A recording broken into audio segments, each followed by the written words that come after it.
नहा धो करके ठाकुर जी सवेरे तैयार होते हैं, सबसे पहले गैयाओं के पास जाते हैं। मैया कहवे लाला नहा धो के सबसे पहले गैयान को प्रणाम करवे जा, गैयान को स्पर्श कर फिर कछु करियो।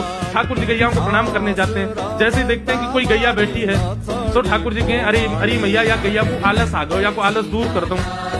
तो बैठी हुई गैया के ठाकुर जी सींग पकड़ लेते हैं और सींग पकड़ करके अपनी ओर खींचते हैं। दूसरी तरफ से सींग बलराम जी पकड़ लेते हैं। अब ऐसे सींग पकड़ करके ऐसे ऐसे गैया के सींग हिलाते हैं। अब बैठी रहती गैया थोड़ी देर तो कोई बात नहीं, जैसे जोर जोर से हिलाना प्रारंभ करते हैं तो ही गैया खड़ी हो जाती है। और जैसे गैया खड़ी होती है ठाकुर जी लटक जाते हैं सींगों से। अब ठाकुर जी को तो बढ़िया झूला बन गया, गैया की सींगन पर झूल रहे हैं। थोड़ी देर तो गैया इधर से उधर ठाकुर जी को झुलाती रहती है, लेकिन थोड़ी देर बाद जैसे ही ठाकुर जी की पकड़ कमजोर होती है, गैया को पता चल जाए कि अब लाला गिरवे वारो है, तो गैया भी इतनी चतुर कि वो गोबर में ही जाके खड़ी हो गए। ठाकुर जी कहे नहीं आगे कुछ चल, मैं गोबर में जाऊंगा।